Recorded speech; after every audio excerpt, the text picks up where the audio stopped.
Neste vídeo, vamos tratar um dos assuntos mais interessantes e instrutivos do Antigo Testamento, o tabernáculo. No jardim do Éden, o pecado entrou através da desobediência, e a morte através do pecado. Por causa da santidade de Deus, o homem e a mulher precisaram ser tirados da presença de Deus. A primeira criação foi assim arruinada e toda a raça humana caiu. Mas, trancado no coração de Deus havia um segredo, que ele enviaria seu Filho amado a este mundo para se tornar homem. Por sua vida, morte, sangue e ressurreição seria feita uma nova criação que jamais viria a fracassar. Deus queria dar uma figura disso, e o tabernáculo é essa figura. Foi pedido ao povo que oferecessem os materiais necessários com os quais seria construído o tabernáculo. De todo o homem cujo coração se mover voluntariamente. Era preciso vir do coração. Este tabernáculo era para ser o lugar onde Deus poderia se encontrar com Arão, o sumo sacerdote, o qual poderia representar o povo. Arão também representava Deus perante o povo. Deus não saía, e o povo não poderia entrar. Mas agora cada crente no Senhor Jesus Cristo é um sacerdote diante de Deus e pode entrar diretamente na presença de Deus. Por isso ter um homem como cabeça de uma congregação é, na verdade, deixar de lado a obra de Cristo na cruz. É como voltar às sombras do Antigo Testamento. Deus deu a Moisés as instruções para construir um tabernáculo. Tabernáculo significa tenda ou santuário. Era um lugar sagrado onde Deus se encontrava com seu povo, os israelitas, e onde eles vinham para adorar e oferecer sacrifícios. Deus aparecia como uma coluna de nuvem sobre o tabernáculo durante o dia e uma coluna de fogo durante a noite. Todo o complexo tinha 46 metros de comprimento e 23 metros de largura. Era cercada por uma cerca de linho com 2 metros e 30 centímetros de altura e apenas uma entrada. Tinha 60 colunas de bronze com ganchos de prata que sustentavam o linho fino retorcido. A única entrada ficava no lado leste e tinha 9 metros e 10 centímetros de largura. Era lindamente feito de linho tecido com fios azul, púrpura e carmesim. A cortina na entrada era sustentada por 4 pilares de bronze. O altar de bronze era a maior peça do tabernáculo. O relato bíblico diz que ele media 5 covados de comprimento e 5 covados de largura, aproximadamente 2,5 metros por 2,5 metros, e 3 covados de altura, 1,5 metro de altura. Seu formato era quadrado. Ele possuía chifres que se projetavam nas pontas, bem como argolas e varas para ser transportado. Contava com uma armação gradeada de metal. O altar de bronze era provavelmente colocado sobre um monte de terra ou pedras e o fogo era ateado em cima. Os chifres que havia em cada canto do altar tinham um significado especial, eram adornos funcionais, pois era ali que os animais sacrificados ficavam amarrados. Junto com o altar do holocausto também foram fabricados utensílios que auxiliavam o sacerdote nos sacrifícios e na manutenção deste móvel, e todos eram igualmente feitos de cobre. Este altar era acompanhado de vários utensílios. Havia recipientes para recolher as cinzas, usados para retirar as cinzas do holocausto e limpar o altar. Havia pás, usadas para apanhar as cinzas e lidar com o fogo. Bacias ou tigelas, usadas para derramar e aspergir o sangue no altar. Garfos, usados para distribuir os sacrifícios sobre o altar. O sacrifício deveria estar em ordem para ser perfeitamente consumido. Também tinha os braseiros ou incensários, usados para levar as brasas do altar de bronze para o altar de ouro. Esse móvel também é chamado de altar do holocausto. Isso fala de sua principal finalidade, oferecer nele sacrifícios, sendo o principal deles o holocausto.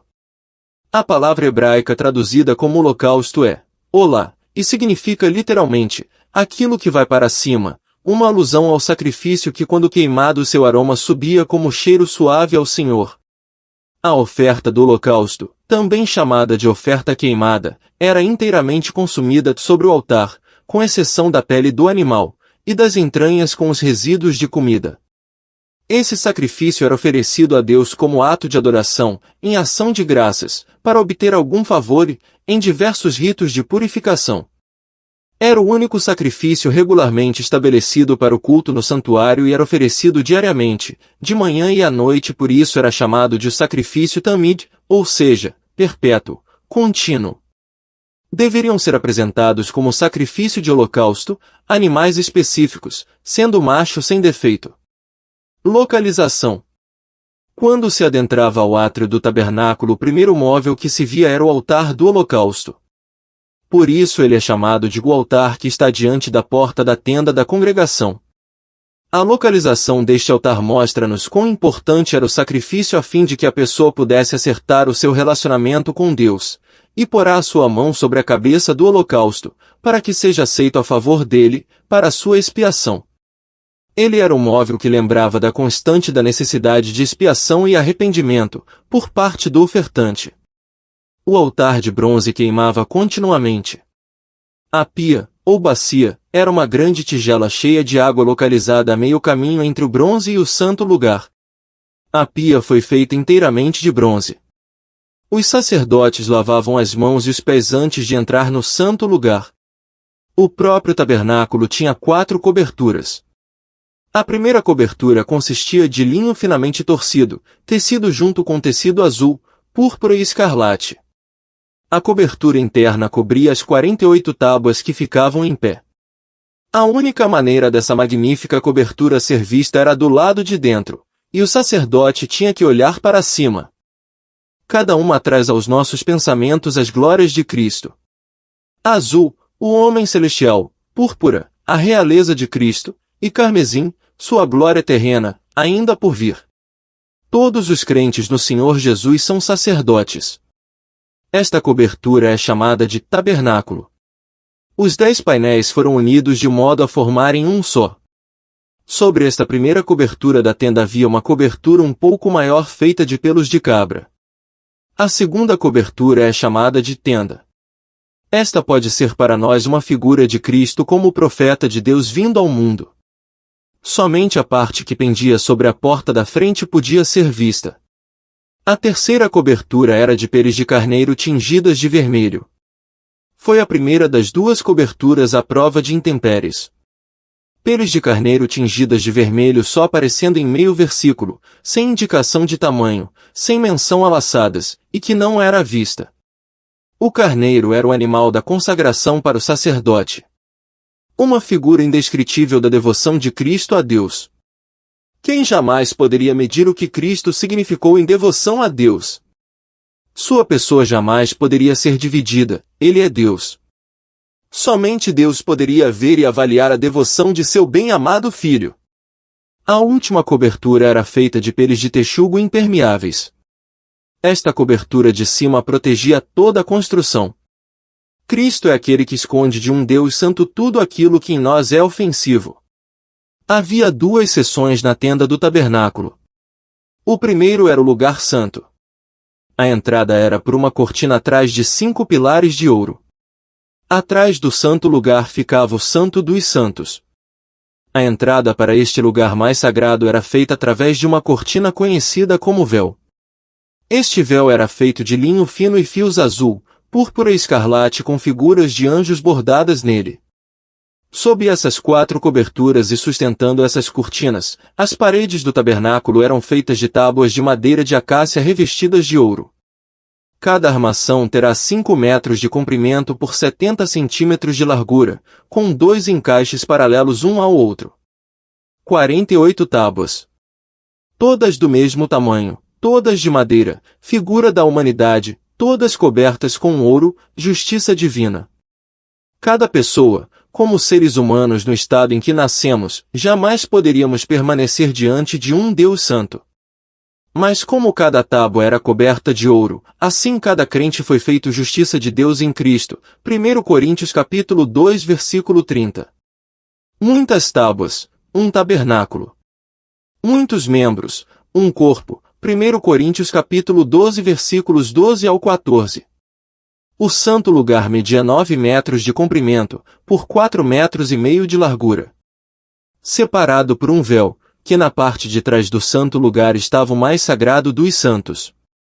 Esta sala, o Santo dos Santos, era um cubo perfeito, seu comprimento, largura e altura eram todos iguais. 4 metros e meio.